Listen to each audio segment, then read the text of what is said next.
एक समय की बात है।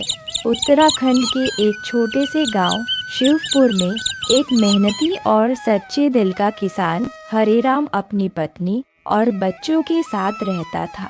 उसके पास छोटी सी खेती थी और एक गाय जिसका नाम सुरभि था। हरिराम सुरभि से बहुत प्रेम करता था क्योंकि गाय के दूध से उसके परिवार का पेट भरता था। गाय का दूध बेचकर वह बच्चों की पढ़ाई और घर के खर्च का इंतजाम करता था। एक साल गांव में भीषण सूखा पड़ गया। चारों तरफ की फसलें सूख गईं, जमीन फट गई और नदियां भी सूखने लगी। खेतों में हरियाली की जगह अब सिर्फ धूल और चिंता बची। एक दिन हरिराम अपने घर के आंगन में उदास होकर बैठा था। उसके चेहरे पर चिंता की गहरी लकीरें साफ दिखाई दे रही थीं।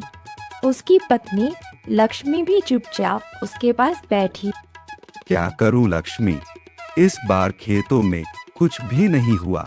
जो थोड़ी बहुत फसल थी वो भी बाजार में बिकने लायक नहीं रही। घर में खाने को भी मुश्किल से कुछ बचा है। बच्चों के लिए बहुत चिंता हो रही है। सब भगवान की मर्जी है। हम मेहनत कर सकते हैं लेकिन कुदरत के सामने तो कुछ नहीं कर सकते। हरिराम ने भारी मन से कहा, शायद अब सिर्फ एक ही रास्ता बचा है। हमें सुरभि को बेचना होगा। वही एक चीज है जो हमारे पास अब बची है। अगर उसे बेच दूं तो शायद उन पैसों से हम कुछ दिन और जी सके। लक्ष्मी की आंखें नम हो गईं, पर उसने कुछ नहीं कहा। हरिराम अपनी गाय सुरभि को लेकर बाजार की ओर चल पड़ा। माफ करना सुरभि, मैं जानता हूँ कि तुमने हमारे लिए कितना कुछ किया है। तुम हमारे परिवार की सदस्य जैसी हो, पर बच्चों के लिए मुझे यह कदम उठाना ही पड़ेगा। रास्ते में उसे एक बूढ़े साधु मिलते हैं। उनका चेहरा शांत और तेजस्वी था। उन्होंने हरिराम के चेहरे की उदासी देखकर पूछा, बेटा, इतने चिंतित क्यों हो? क्या परेशानी है? महाराज, मैं एक गरीब किसान हूँ। सूखे के कारण मेरी फसल नष्ट हो गई। अब मजबूरी में अपनी प्यारी गाय सुरभि को बेचने जा रहा हूँ। साधु कुछ देर उसे ध्यान से देखते हैं और कहते हैं, तुम देखने में ईमानदार लगते हो। अगर मैं तुम्हें एक उपाय बताऊं तो क्या तुम मुझ पर भरोसा करोगे? जी महाराज, अगर आपकी कृपा से कुछ रास्ता निकल आए तो मैं आपका सदा आभारी रहूंगा। साधु ने अपने झोले से एक चमकता हुआ छोटा सा लोटा निकाला और कहा, यह लोटा लो। हर सुबह इसे सुरभि के पास ले जाना और जितना दूध चाहिए उतना इसमें भर लेना। यह लोटा खुद ब खुद तुम्हारी जरूरत के अनुसार दूध से भर जाएगा। हरिराम चौंक गया। मगर महाराज, ये कैसे संभव है? बस याद रखना, जितनी जरूरत हो उतना ही लेना। कभी लालच मत करना। शेष सब ईश्वर पर छोड़ दो। हरिराम ने श्रद्धा से लोटा लिया और साधु के चरणों में गिर गया। धन्यवाद महाराज, आपने मेरी डूबती नैया को किनारे लगा दिया। साधु आशीर्वाद देकर वहां से चले गए। हरिराम सुरभि को लेकर घर लौट आया। अगली सुबह वह उत्सुकता से लोटा लेकर सुरभि के पास गया और जैसे ही उसने उसे दूध देने के लिए रखा, लोटा चमत्कारिक रूप से दूध से भरने लगा। हे भगवान, यह तो सच में चमत्कार है, हरिराम खुशी से चिल्लाया। एक दिन हरिराम के मन में लालच आ गया। उसने सोचा, अगर मैं इस लोटे में ज्यादा दूध भरूं तो और ज्यादा पैसा कमा सकूंगा। फिर तो कुछ ही दिनों में हम अमीर हो जाएंगे। उसने जरूरत से ज्यादा दूध निकालने की कोशिश की, लेकिन तभी चमत्कार बंद हो गया। लोटा अब बिल्कुल खाली रहा। एक बूंद दूध भी नहीं है। हरिराम घबरा गया। यह क्या हुआ? क्या मैंने साधु महाराज की बात का उल्लंघन कर दिया? उसे अपनी गलती का एहसास हुआ।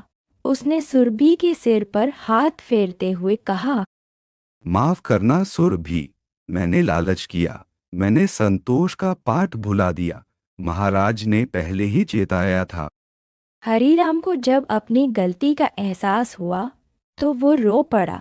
उसने सुरभि से माफी मांगी, साधु महाराज को मन ही मन याद किया और पूरे मन से प्रार्थना की।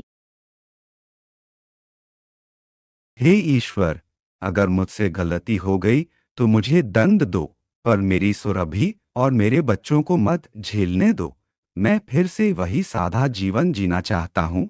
लालच को त्याग चुका हूँ। उस रात हरीराम बहुत देर तक सो नहीं पाया।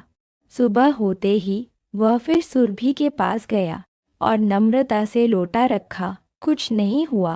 हर दिन वह यही करता, बिना किसी उम्मीद के। लेकिन उसका मन अब शांत था, क्योंकि उसे अब अपने कर्मों का मूल्य समझ आ गया था। तीसरे दिन की सुबह कुछ असाधारण हुआ। हरीराम ने जैसे ही लोटा रखा, उसमें धीरे धीरे दूध भरने लगा। पहले की तरह नहीं, बल्कि कुछ बूंदें धीरे धीरे लोटे में गिरी, जैसे कि भगवान खुद परख रहा हो कि क्या हरीराम वाकई बदल गया। हरीराम मुस्कुराया नहीं, चिल्लाया नहीं, सिर्फ एक गहरी सांस लेकर बोला, शुक्रिया। और अब मैं वादा करता हूँ कि कभी संतोष का रास्ता नहीं छोड़ूंगा। अब लोटा फिर से रोज भरने लगा। लेकिन इस बार हरीराम न ही अतिरिक्त दूध बेचता था, न ही जमा करता। जो जरूरत होती बस उतना ही निकालता।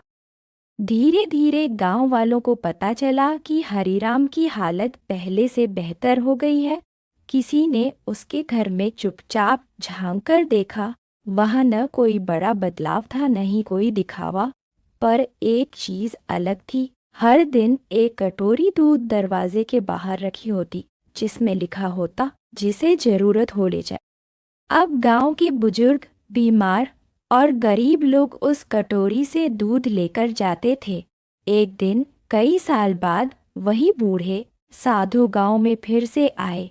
वो अब थोड़ा और वृद्ध हो गए थे, पर उनकी आंखों में वही तेज था। उन्होंने हरीराम को देखा। अब भी वही घर, वही सुरभि, वही सादा जीवन, लेकिन घर के बाहर गरीबों की कतार थी। साधु मुस्कुराए और बोले, हरीराम, तुमने मेरा लोटा नहीं अपनाया, तुमने उसकी सीख अपनाई। अब तुम सिर्फ एक किसान नहीं, बल्कि एक शिक्षक हो पूरे गांव के लिए। महाराज, मैंने आपसे सिर्फ एक जादुई लोटा नहीं पाया, मैंने जीवन का असली अर्थ पाया। साधु वहां से चले गए। शायद अगली बार किसी और हरीराम की परीक्षा लेने।